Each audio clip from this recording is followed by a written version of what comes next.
এই মুহূর্তে আমরা এসেছি আমার এক দাদার দিদির বাড়িতে রাজচন্দ্রপুরে। কি সুন্দর একটা ছাদ বাগানে আমরা এই মুহূর্তে রয়েছি। আপনাদেরকে পুরো ছাদ বাগানটা ঘুরে ঘুরে দেখাবো। খুব সুন্দর ছাদ বাগানটা।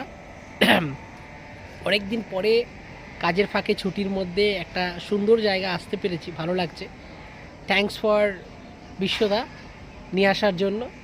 এত সুন্দর একটা পরিবেশ, চারিদিকে সবুজে ঢাকা রয়েছে এবং তার মাঝখানে ছোট্ট একটা ছাদ বাগান।